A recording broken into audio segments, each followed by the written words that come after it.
I wasn't prepared. I was fixing my part. I know. I'm having hair issues today, but I'm just going to let it be. We don't care. I totally don't care about how I looked in my sweater last time at all. Or me in my ponytail because I'm on puppy maternity leave. And I, at that point, couldn't even take time for a shower. And I thought, I'm going to be bold. We're going to practice what we preach and put ourselves out there and not be all fussy about. I know. It's hard not to be fussy. Mm. I look at all the other social media people and they're in... Oh, because it's so realistic, Nicole. Yeah, but they look so pretty in their videos. They're not realistic. Yeah. This is us, guys. There's no filter. They're like, yeah, we know. We could tell. No one even questioned whether there was a filter or not. That's funny. It is and it isn't. It isn't. Why are we here today, Nicole? So today, speaking of puppy mat leave, which we have to give a better name. Paternity leave. Yeah. Can I show my puppy on the camera? Yeah, show your puppy on your camera. But we can't call it puppy mat leave. No. This is... Hello, Daisy. This is Daisy. Hello. Daisy, look at the camera. She can't. She's looking at her. Daisy is an Australian Cobber dog, for those of you who may be asking what she is. And it's its own breed. It's not a designer or a crossbreed or any of those things. It's a dog that's bred to be a companionship and therapy dog. And she's 12 weeks old today. And she's very tired. You know, when she barks like this. Yeah. I think she might be the smartest puppy there is. Yeah. Yeah. It's true. Okay, back to bed. Go to your spot. Go to your spot. And she knows what that is. She's so smart. All right, she's done. Sleeping. She's good. I'm done. Oh, it's funny. So today... Can I read the quote I found? Read the quote that you found. What are we talking about first? We're talking about the impacts of going back to work after maternity leave, the gender differences, just the whole concept. Not, we might get into some of just the general work challenges of going back to work, but really we want to kind of focus on how are women handling this return to work scenario where there might be bias against them because of their leave. Yeah. And we don't mean to exclude men because men take parental leave as well. Yes, and we can talk about a little bit about that too. We are focused more on women because of whiteboard women, and this is one of the topics. But so I was looking for some information online and doing some research, and I found this quote, and I read it to you last week when we were doing our prep work, and you really had a good chuckle over this. I don't remember it, so I'm waiting for the laughter. I'm going to read it in the voice that I think it should be read in. Okay. So this is talking about your prep for going on maternity leave. Mm-hmm. So when you go on maternity leave, you enter a period where you're immersed in transformation.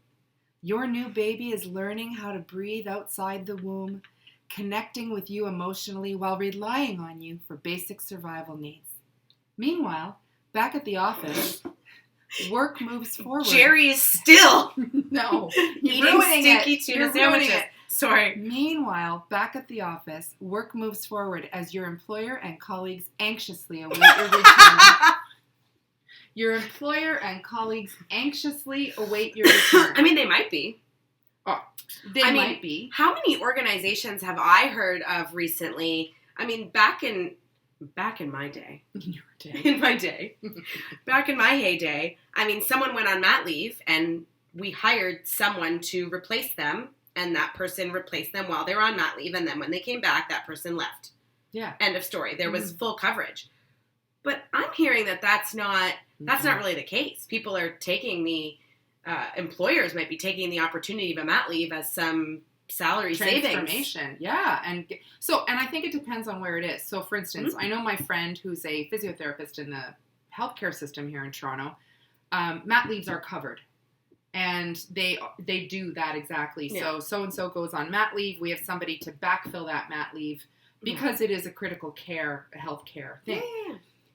I just think some organizations are now asking Jerry, can you please fill in while Nicole's on mat leave? Yeah. Can you just cover her load? The initial piece or the critical pieces or whatever, and we'll figure it out. And part of that is because, at least in some organizations, the company is still required to pay for your benefits while you're off. Yeah. So you go and take a year off, and for our friends who are maybe listening outside of Canada, it's standard to take a year in Canada. And the company says, okay, I don't have to pay your salary because that's covered from another pool of money, but I do have to pay your benefits still, like you're still working for me. So my department still has Nicole's benefits, and if I bring somebody in to backfill you, I have their salary and their benefits. So I have no money. It's plumped up. Yeah. So backfilling you costs more than just what your paid salaries and benefits. Fair game. And so a lot of organizations are saying, no, we're not going to backfill. We're going to parse the work out to different people, or we're going to take this opportunity to do some transformation. Now, there's some legality that says that you, Nicole, are entitled to a job when you get back. So they have to be careful how they do it. But it's no longer true that you, at least I don't believe it is, that you come back and expect to do the exact same thing. I know. You could have a different portfolio, different tasks, maybe different boss, all kinds of things that are You're guaranteed a job. And it can't be so different. For instance, it can't be so different that you're not skilled to do it, right? It can't be putting you at a disadvantage. But, if you are a project manager in a certain field, there's no reason you can't be a project manager in a different organization. And so that can happen while you're gone. So this notion of anxiously awaiting your return, some people somewhere could be because they miss you and all that. I would like to know if our listeners can give some examples of some companies that are preparing for your return. And they are planning, how are we going to integrate Nicole back into the fold? What's changed in the last time? Because I think it's pretty shotgun in most places. I'm sure there are exceptions. I bet. And I think it was most fascinating to me. I was talking to a friend of mine who's a lawyer. And in that case, mat leave is very different when you come back. It means you may not have the same caseload that you once did, access to the high-profile cases. It's like a completely new environment. It's like walking back in like a rookie. Yeah, and this is why it came. You're not over that cough. No, I still have it. Sorry, weeks. Everybody. That's okay. Do you want water? No. This is why this came up for us, because we've been working on launching our Whiteboard Women community, and we talk a lot about things that women have to deal with that most of the time men don't have to, or it's different, or we just want to focus on women because we're women, and because you were on mat leave as well last year. And so it's fresh for you from that perspective, and it's fresh for me almost as the employer, even though I'm not your employer. I represented the company while you were on mat leave. So it's sort of top of mind, and we are lucky, I think, that, at least I don't think it did impact what you do and all that. You're doing the same thing, and you're able to advance and grow the company because we are the company. But a lot of people don't have that, and they are held back. Well, and I remember my friend, the lawyer, saying to me, so she's like, so I come back after mat leave, and now suddenly my peer, who we were at the same level, came into the company, into the firm at the same time, now has 1 year up on me. Mm-hmm. I lost a whole year of seniority. And is that fair? Is that just reality? I struggle with that myself. I mean, it seems so unfair, but at the same time, time is time, and time goes on. And that person put in a year, and you weren't there to put in that year and grow or experience. I think there's another element over and above it. I wish I had I'm going to pause because I have to cough again. Okay. I'm going to do a quick pause, everybody. I don't know how to pause this. I had a little coughing fit, but I'm back. All right. I don't even remember what we were talking about. Oh, my article that I was going to mention. Yes. And I wish that I had remembered to research it or bring it up, so I'll find it. There was a study that showed that women who are off for like a year, they actually lose more than a year in terms of promotional opportunity or growth or advancement. It's more than a year. It doesn't go to say why that is, I sometimes suspect, especially in old school style organizations or companies, we often include manufacturing or finance and banking, maybe even law, I don't know. There's an aura or a perception. And there's even a perception that while you're pregnant, you're not really here. Yeah. You know, I certainly didn't feel fully there. Well, like I was going to die. You had some health concerns too. But there's a stigma, I guess, that is, so there is the reality, like you say, of you literally weren't there. Okay. Yeah. And that's reality. But there's a stigma as well. For sure. That, okay, now even that you're back, you're never going to be at the same capacity again. Yeah. And no matter, I don't know, no matter how amazing your partner is and how you move, it's just different. There is a whole other thing to be dealt with that you previously didn't have to deal with. And some organizations are great at dealing with that and some are not. I think another interesting stigma is or are they going to get pregnant again? Oh, yes. Are they going to now just go away again? How long do we even have this person back for, right? My friend, this is years ago, so this would have been in the 90s. She had 2 children. 2. And they were separated, I don't know, I'm going to say 2 or 3 years, I'm not quite sure. And her boss called her an effing baby machine. Oh. And why am I going to promote you? You're an effing baby machine. 2 children. So imagine if that's your choice to have 3, 4, 5, I don't care, pick a number. So there is, if I put my old director hat on, there is a struggle that the employer has with how am I going to get the work done that needs to be done? Because there is a lot. And sadly, no, you have to leave at 5 now because you have to get to daycare to pick up your child before 6. And no, you can't stay for the networking event that night. So you're not getting to meet the new partners or whomever. And no, you can't be on a conference call Saturday afternoon because whatever. Yeah. And does that mean you're not dedicated? No. As an employer, how am I still getting the work done? So it's a really interesting dynamic that I can see both sides of. Oh, 100%. 100%. And I'm not a parent, so. I think the biggest thing is that setting of expectations, right? Yes. Like this is now what I have to do. Mm-hmm. It doesn't mean that to be 100% honest, after being a mom, my ability to complete some task in a short period of time is amazing. Mm. Right? There is no more, procrastinate and I'll do it later tonight or I'll do it on the weekend. Because Lillian is right there looking at you going, Mommy, outside. Yes.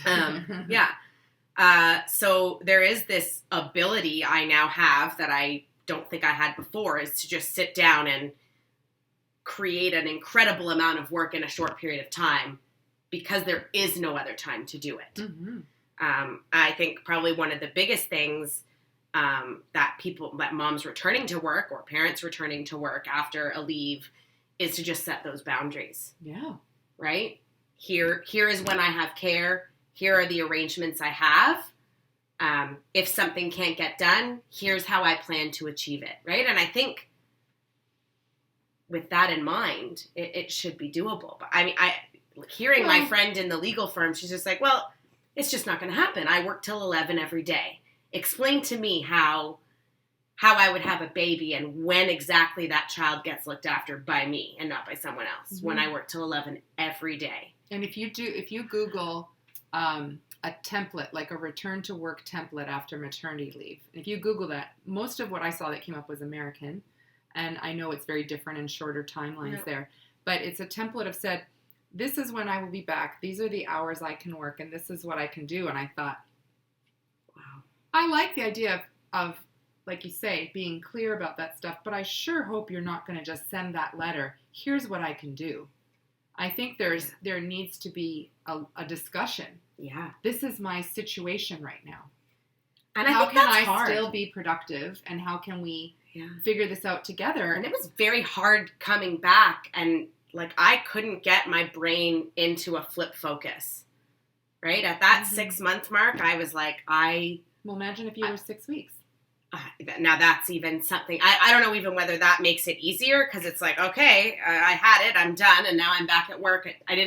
But by 6 months, I remember just going, I don't know what I'm doing here. I don't know what I should be doing. Something doesn't feel right. I don't know how to do work. I don't know how to prioritize work over this all of a sudden. It was a very strange set of emotions that kind of came over me. And then all my plans for care kind of didn't go as I had planned.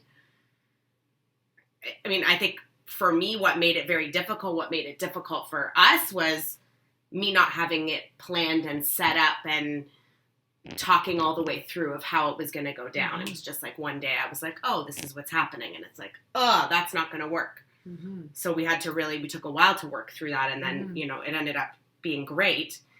But it wasn't what I expected. Mm-hmm. And I think that also was something I had difficulty handling, because in my mind at 2 months, I was like, guys, this is boring. I can't wait to come back to work, Ruth. Like, I'm dead. Like, I'm done. Mm-hmm. But at 6 months, completely things were just different. And I was like, I'm not bored. I'm exhausted. I'm just getting into the groove of things. Now I'm not ready yet. This thing has a personality now. Mm-hmm. So I think, having a plan in place, but also knowing that, well, that's the thing. Things might change. And I think that goes both ways, right?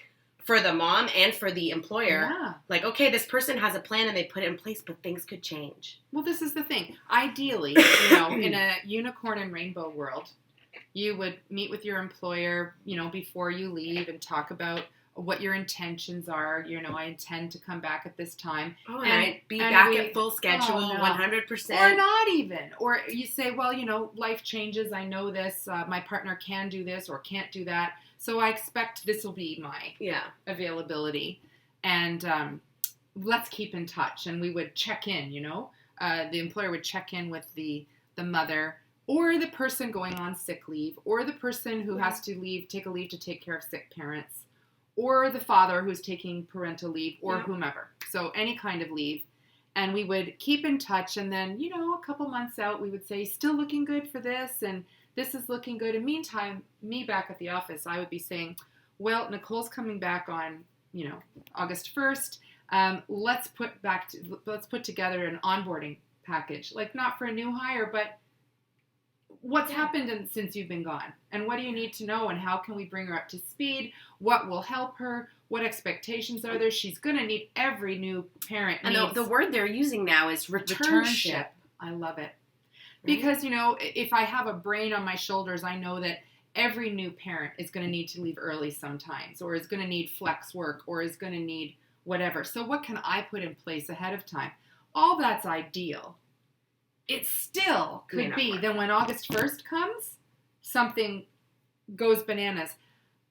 However, if you have had those conversations, at least there's no surprises, or at least you've been staying in touch throughout. Yeah. I just feel like most employers, and I have no stats on this, so I may be generalizing, just say, okay, see you August 1st, and on July 31st they go, oh, Nicole's coming back tomorrow.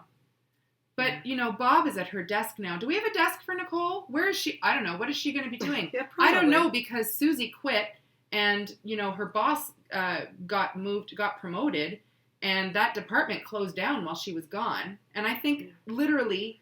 Well, I think there's also, from the employer perspective and from, like, an HR and labor relations perspective, like, you can't be, like, calling the person every week of their mat leave and...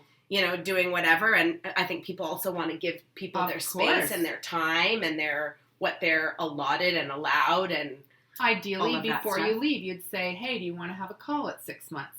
Yeah. Do you want to do How do you want to keep in touch over this time? Mm-hmm. And again, I bet you that will change, because at 1 month in, I was probably like, yeah, call me every Friday and tell me everything. Mm-hmm, mm-hmm. At 3 months in, I was like, yeah, I don't know what you're talking about. I stopped understanding adult language. Do you remember, before you went off, our friend, Meredith, we had lunch with her and her business partner, and she said to us both, if I could give you a piece of advice, just don't even talk to each other for at least 3 months. Incommunicado. Just don't. Nicole, you're going to need that time. And Ruth, you should be able to do business without talking to Nicole.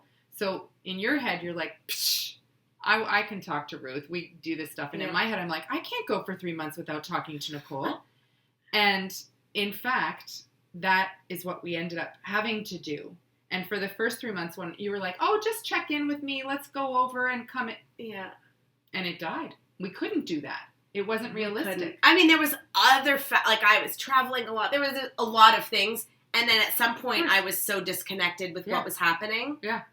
I had no idea. And I'd remember, like, even as I started coming back in September, and I was kind of, working my way back to full-time, there was times where I just I had no idea. I did not know how to, it's like I forgot how to read. I didn't know how to read. I didn't know how to understand. That took a long time for me to finally get clarity and understanding and be all in. Clarity. I need clarity from you. Clarity and in the windmill. Feelings. This is a Bachelorette reference. We will not go down that I'm not going down that road. I've never watched that show. It's so fickle. Yeah. I think, what would you do? What would you do to design a returnship program for someone who had been on leave, mat leave or otherwise? Well, I'm going to have to think about also the kind of return to work that you would want as someone returning to work after a leave versus the type of return that I would want. That's why I was asking as a mom. What would you design? Well, I would say it can't be a be-all and end-all for all moms, all people. For sure. You would have to, I think. That's why I want to know in an ideal place, it would be a specialized thing for that person. Yes. So you knowing me, and especially after mat leave, there's no way I'm reading some 300 pages of a document. Absolutely not. Not happening. Mm-hmm. But would it be like some kind of overarching things of what's happening, some key deadlines, key expectations from me, things, for me at the beginning, working on getting childcare as I didn't have it kind of full-time right from the get-go, it was all about scheduling. So for me, I needed to know what dates did I need to plan in advance to get care, and what care did it have to be. If my parents were watching Lillian, did that mean I had to actually drop her off the night before and pick her up the night after? Like, there was so much logistics working in that time that's probably, I think, dates, deadlines, and in a light, high-level summary would have been what I would want as someone coming back. And I think you could, so first of all, I think most companies wouldn't even give you that flexibility. They would say, sorry, you're coming back August 1st, you need your childcare in. Right? Oh, 100%. I mean, that was... However, the theme is important still. And if you're... So... Well, because things could still fall through, right? Even if I had different plans, things could still have gone wrong. Sure. So you may need to have a plan A, B, and C and be ready to backfall into all of those. And I would like to think that HR organizations would have that. Let's say, somebody has their child care all organized and then the child care center closes the week before they come. There has to be a way to extend that leave until you can take care of it, that sort of thing. But when you come back, I think that those themes are important. You need to give that person as much detail as that person would use. I would like to read all the documents. You don't want to read all the documents. So that's where you have to, I think, as an employer, you have to know your person. You need to make them available and not required to read. So here's all this stuff if you want to read it. The critical stuff you do have to read. Sorry. Here's the high-level themes, Ruth, that you do need to just understand at a high level because it doesn't exist in detail. So then I'm like, just having to deal with high level. And Nicole, here's the stuff that you do need to read. But, so what's the background information? What format would you like it in? And then some consideration for what you need from the company. So do you need flex time? Do you need what schedule do you need to know? Those sorts of things. Yeah. And then the company also needs to say, here's what I need. Yeah. Right? And I think that's what I mean is that those clear expectations to have that. And I think that would be something that I would be looking for. Like, okay, I can barely get my life together right now, and all of this is so overwhelming. Like, direct me to the must-do, the must-haves, and let me focus all my energy on that. And then I can start to learn how to multitask again and how to... So what happens if, let's say, somebody comes back from a leave, any kind of leave, and they just can't? Like the employer has done all these things to try to be flexible, and at the end of the day, you simply can't. You're showing that you can't get the work done. It's not for lack of wanting to do it. It's just that your life is such now that it doesn't fit the requirements of that job. Well, that's why 43% of highly qualified women voluntarily leave the workforce after having children. Isn't that incredible? And it says men, in comparison, leave at a rate of 24%. So I want to know the difference there, because as far as I can tell, on the surface, again, not being a mom, you're both parents. So the only difference here is gender. Yeah. So why is that? I mean... Is it because, as my mom says, doesn't matter about equality, dear, it always comes down to the woman? Which I really want to leave out of this conversation, because it's not okay today to say that anymore. It's not. And if I look at even the most amazing couples and relationships I know with children, moms still tend to cover, whether it's 1% more or 50%. Do you know what I mean? There's always just a little bit more. I don't know if it's because that thing comes out of you or what. Mm-hmm. That there's just 1 inch more that's always done. Or is that just our gender constructed society? I don't know. Right? And I think in if you were talking about a government position, the government would be required to accommodate you and make whatever accommodations are required for you to do that job if you were finding that you couldn't do that, or to put you in a job that was more suited or whatever.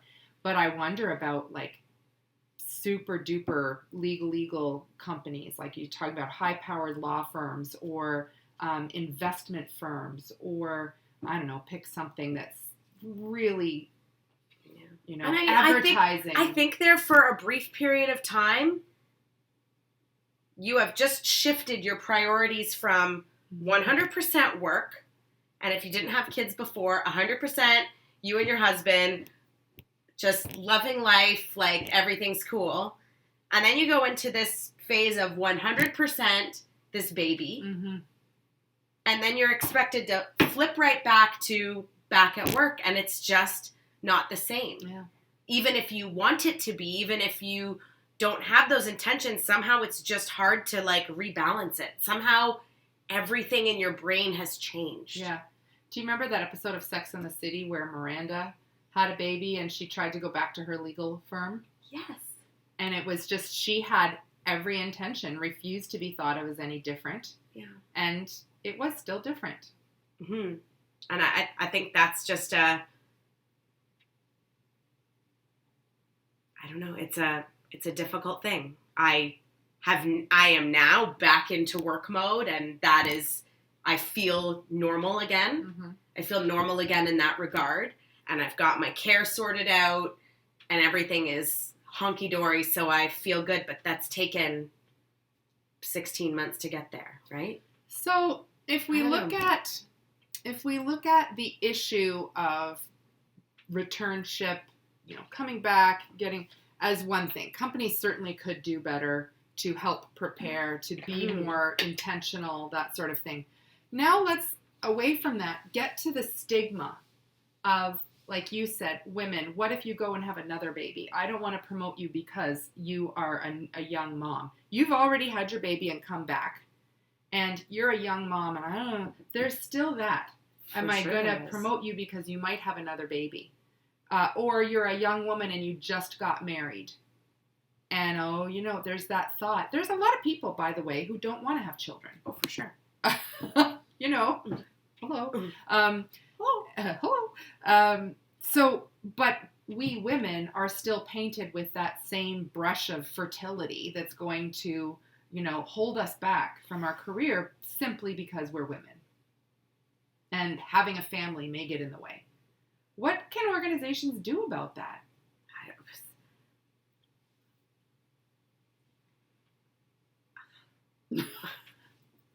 You've rendered me speechless.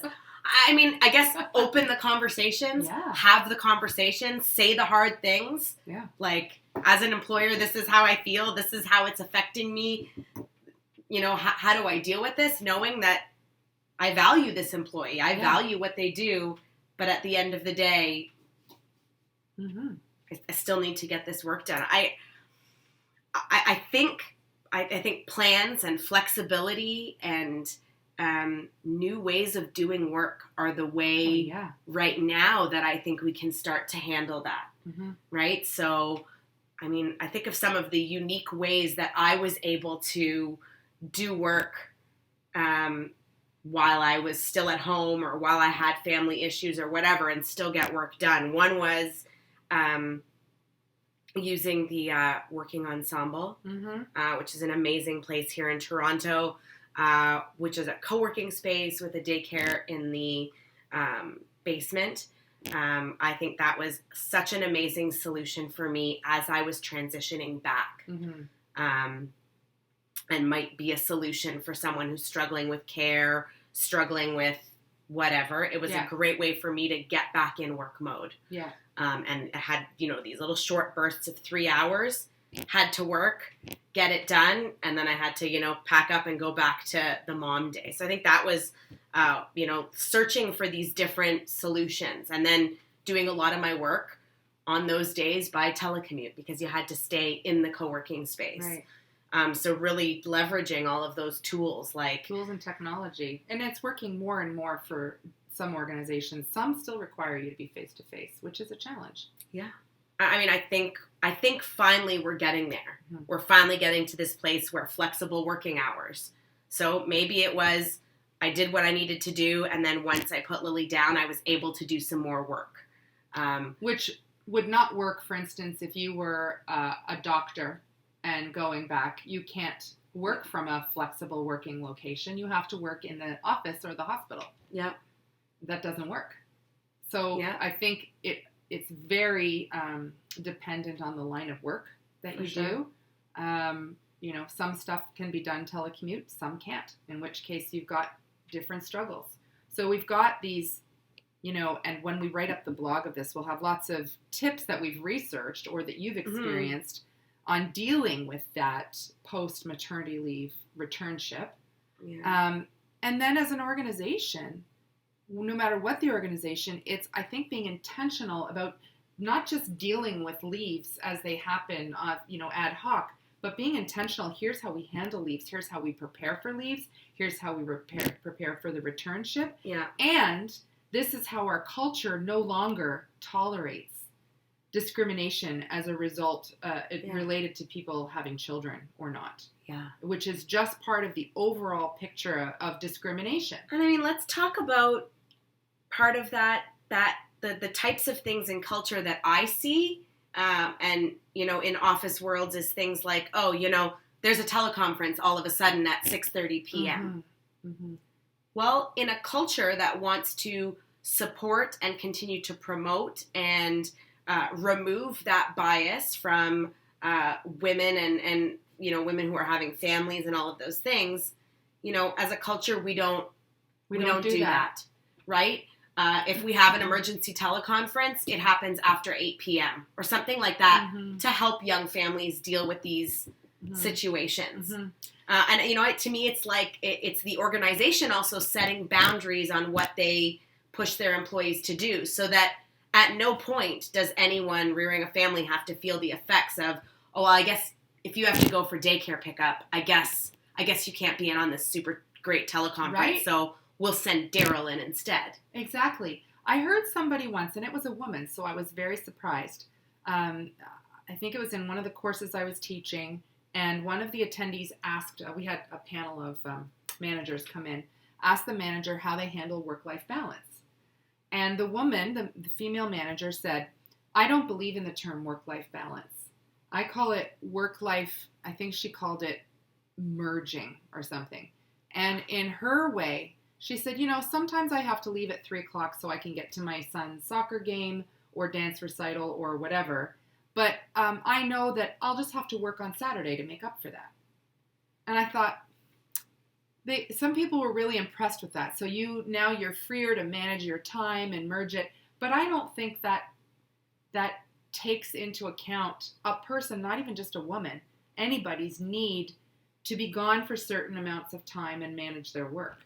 I think especially if you're saying that you can't go because you have to pick your daughter up from daycare, sorry, you can't have that teleconference, or sorry, we'll move it to Saturday. Like, what's the... Yeah. I think as an organization, culture has to say, like, we create a space of balance. So we have working hours, we have opportunities to call in, we have these different opportunities that allow for people to make it to the soccer game, make it to daycare pickup, and still manage. I mean, I remember when you told me about that original work-life merging thing, and it's very interesting. Hearing it now, yes, makes a lot more sense to me. And when I heard it, I thought it was cool, and now I don't. I've changed my mind the other way. Fascinating, I guess. I mean, I shouldn't say that. To some extent, I do. You have work to do. What do I care when you do it? Right? I think Which is fine. As long as it's not that push, drive expectation that now you have to spend your whole weekend because you had to take your daughter to the doctor. Right? It's like, I get it. It's nice to manage when and how you do your work. Yeah. As long as you do get to spend time with your family, and it's like you're always taking time out of this bank of time. And I feel like maybe I need to move to, Europe where they take the summer off or something. But I feel like if people can't have that flexibility, and particularly women, can't have that flexibility to look after their kids and still spend the weekend with them, that's hard. And the thing, like you say, is companies who will say, oh, go ahead, we'll just send Daryl. So now Daryl is able to do it. Or we'll send Susie, the young woman who doesn't have children. And now that person gets to. Or that's where it needs to just be careful, right? You need to be careful about how you're handling these situations, and as an employer, how you are giving flexibility, getting your work done, but not pushing someone away. I mean, I will say this over and over again. I did not understand how busy life could become after a child. I obviously had ideas, but I find no way to eloquently put it in words other than like, holy shit, that's different. Right? Yeah. It's just completely different, and it in the most amazing ways and in the hardest ways. And I think, as I said, probably one of the best skill sets I've learned now is how to rapidly complete something very efficiently and effectively. Because it's the only time you'll get. Because it's the only way I can do it. There is no choice anymore. There is no, I have to do it this way, otherwise it's not going to get done, or I have to ask for help. And I think maybe that is another place. I was thinking about two things. And one is I think that organizations should talk to people with families, people's returning from maternity leave, people who have returned from maternity leave, and get this insight. Yes. Find out what works, because it's going to be different everywhere. It's going to be different for every employee. It's going to be different for every organization. So really soliciting this insight of like, what do you need? What did you find impairing for you when you returned? What did you find unfair for you when you returned? And start bringing those issues out into the open so you know what they are. And absolutely. It could be transformational. And it's not going to be people my age. It's not even going to be people your age. It's going to be the next generation coming in. And how can they transform the stigma and the approach to leaves, particularly in this case maternity leave for women, so that they can start achieving equality in the workplace, or at least minimizing the inequality that happens because you take time to be with your baby. Yeah. And I mean, here, like one of the other interesting stats we have here, one of the best things that employers can do to help retain that 43 whopping number of women qualified women who are leaving the workplace. 43%. 43%. Oh, it's so hard to get talent. Right? Yeah. That they saw a 14% point increase in women returning from maternity leave when they introduced coaches. And it was like a coaching program like as you came back to work. I don't believe that it was explicitly peer coaching. It was just, I think it might have been external coaches, to be honest. But I just in general, having some kind of coaching program. So whether that's coaching from your own manager, from someone external, from someone in HR, from a peer. Yeah. I think that would be an amazing supportive way to help people returning from leave talk about the challenges, talk about, I mean, just exactly what I said, having conversations about these important things. Yes. And what's some really cool way that we can approach this together? That nothing's going to be perfect, but we could try. Yeah. What's going to be new? Yeah, I mean, we've really, from talking from our perspective, we transformed how we did work when I came back. Yeah, we did. In a really cool, unique way that logically we should have done a long time ago, but it was only through this new challenge of this new balance that we managed to come up with this great new way of doing work. So I think maybe, employers and women coming back, think about the opportunities. You know me, I'm such a positive Penny. But it's true. I mean, and how startups change over the years. We're in our 8th year now, and we've changed probably 10,000 times. Yeah. Like at the beginning, we changed every year, and then maybe every couple years. But we're constantly having to change, and I think organizations should think about that too. If they're losing 43% of their qualified women, then take a look at why. Some people are. The company could do an amazing job and lots of coaching. They're just going to leave because change their mind. They just and their lives have changed, and they've changed their decision. And that's so cool. It was interesting. I mean, like, you perceived that I may not want to do this anymore. Yes.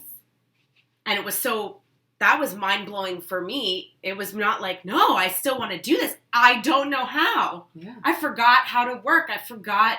Yeah. I don't know how to make this all work. And that's where we came up with this idea of how we split our work. And that kind of changed everything and gave us this great solution that I think works beautifully. Yeah. So, I mean, to think from an employer perspective, maybe it's a matter of how do we shift and change and grow and think of this as an opportunity of how people are going to do work differently. Yeah.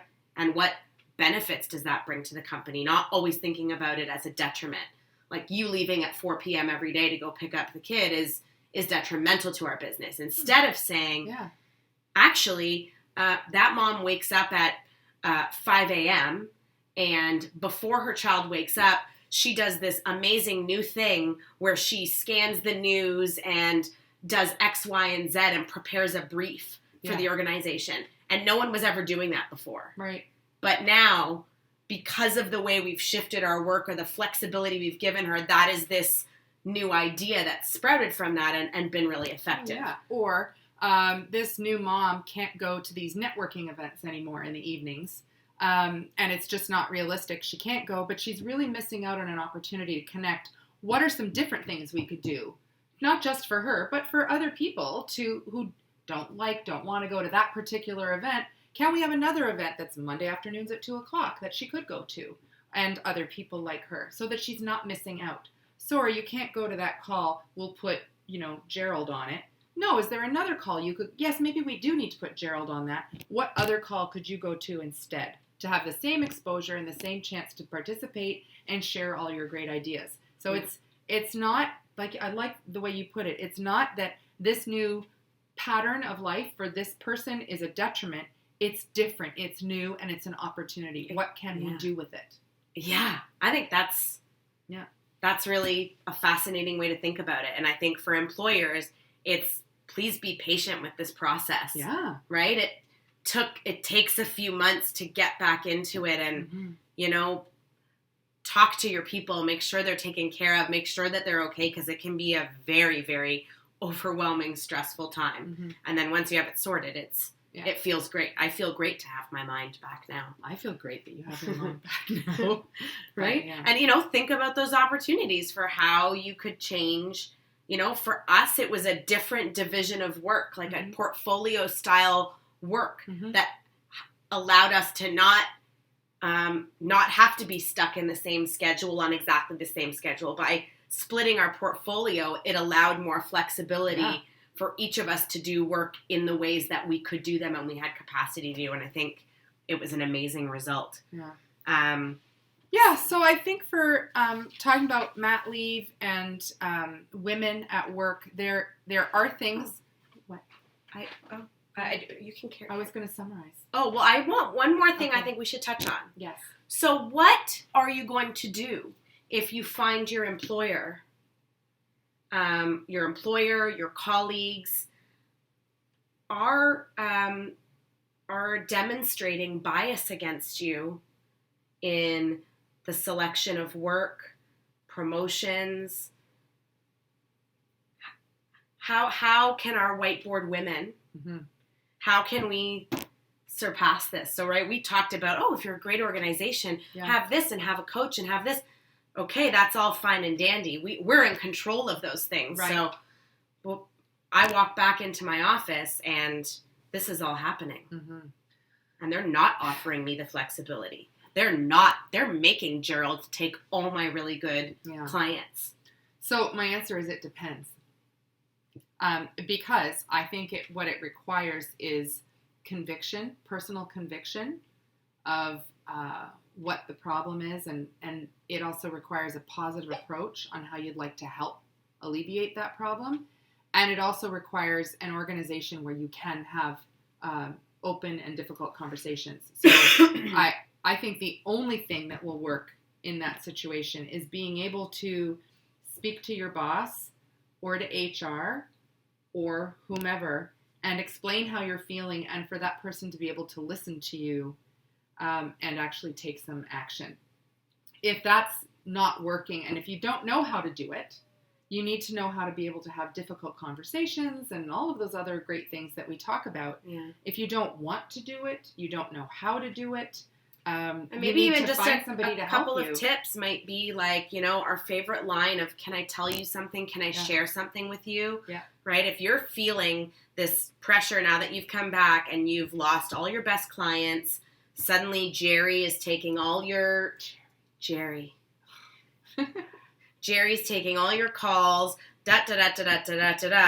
How can you have a really basic, non-confrontational boss? Can I tell you something? I've come back and this is how I'm feeling. And I'm feeling like this. How can we work together to get there? And I'm not saying that every conversation is going to work great from there, but there is a super simple start.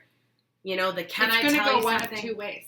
Yeah. It's going to go, oh my gosh, I had no idea. Let's fix it. Or it's going to go, too bad, so sad. Thanks. I appreciate your feedback.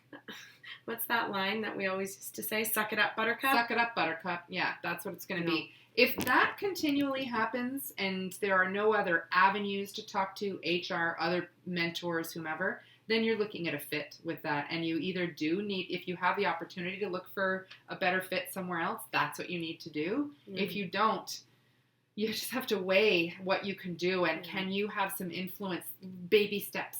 But at least start with that one you have to quick be able sentence. Can I tell you something? Can I share something with you? This is how I'm feeling. Yeah. Well, that's what I was going to say. We've got older podcasts on that topic and blogs. Yeah. But that is a skill, and that's what I mean. The skill and confidence and conviction in a positive way. Excuse me, to be able to go, Nicole, can I talk to you for a second? Sure. I just wanted to let you know that since I've been back, I'm happy to be back. I also need to let you know that I'm really uncomfortable about A, B, and C. I have to leave at 5 to get my daughter on time. And I find the sales call is always scheduled at 5:30. And as a result, I miss it every single time. I feel it's holding me back. And I feel like other people are not happy with my performance. And it's really distressing me. And then be quiet and listen to Nicole talk. And she will either say, let's figure it out, or she will say, sorry, that's what the call has always been at 5:30. and it always will be. You're the one who chose to have the baby. Yeah, and that moves into a more difficult conversation. But at our very basic, that's going to be our tip. Our recommendation is share your feelings in a, precise, calm, curious, reasonable, way that allows you to share. And I would say, as an employee, come with some ideas of how you can do that. What can Nicole, we do? Sorry, I didn't know. What do you think we should do? You better have an idea. Yeah, right? Yes, I do pick up at night. How do people feel about an 8 a.m. sales call or a lunchtime sales call? Literally any other hour in the day is better than 5:30. And so you've literally given every option there. Yes. I would find it hard to believe that people wouldn't be accommodating. And again, certain industries and things that's different. No, that being able to say, can I tell you something, is the key. And that's why you have to practice it. Even if you need to have this conversation, I would suggest practicing it with a friend or somebody and get them to be hard on you. Say, what are all the things that your boss could say when you tell them this? And make them say all of them and practice your response. I actually did this with a friend of mine. I'm now remembering it from when she was going back. And she really wanted to establish this. And she had certain parameters of what she wanted for coming back to work. She was willing to come back early, but it needed to be like this. And we talked it out and hashed it out. And we talked about how to effectively use language to articulate what she needed in a kind and professional way. And to be prepared for all the possible answers so that she could come back through that. So really just some preparation. Yeah. We'll include in the blog a recap of Can I Tell You Something? Yeah. We'll also include our suggested template for either you or your organization on thinking about returnship and what that looks like, and a checklist maybe. So some tools in the blog. So what we've talked about, I think we've gone way past our intended time. But what we've talked about today then is, why is it so hard for both for both an organization and a new parent? Yeah. And why is it particularly hard for women? I don't know if we know the why. It just is. It just seems to be it is. And what some things are that both can do to help prepare and to help make the transition better. And I think what I like the best that we talked about today, I don't know if you would pick out the same nugget, is that idea of shift your frame of mind, that it's not something that's a pain in the ass that you have to deal with. It's an opportunity to transform the way we do business and to make it easier for people to stay. Yeah, especially your awesome talent, right? If you really want to lose me because this is my new reality, that's probably not what you want as an employer. And as we know, the population is aging. More and more people are going to need time to look after aging parents. I remember when my parents were both very sick, my boss at the time, kindest man in the world, said to me, Ruth, the most important role you have right now is patient advocate. And I was an advocate for them in the healthcare system. And I was allowed to leave as I needed to. And they did something, I don't even remember, it was a long time ago. But that ability to be empathetic and recognize what people are doing, to respect their family needs or their individual needs. Also gives like a lot of, the employer then feels such gratitude and safety and care. How much more once they're ready to devote? So hard to make it up to him. Yeah. It's fascinating, isn't it? Like, because he imagine the opportunity. Yeah, imagine the opportunity and the ideas and the gratitude and the clarity of mind that you had when you did come back to come and make magic happen. Yeah. So go make magic happen, everyone. Next week, we'll talk about another issue in the wakeboard women community. We don't know what it is yet. We don't know yet. We'll figure it out between now and then. So stay tuned. Bye. Bye.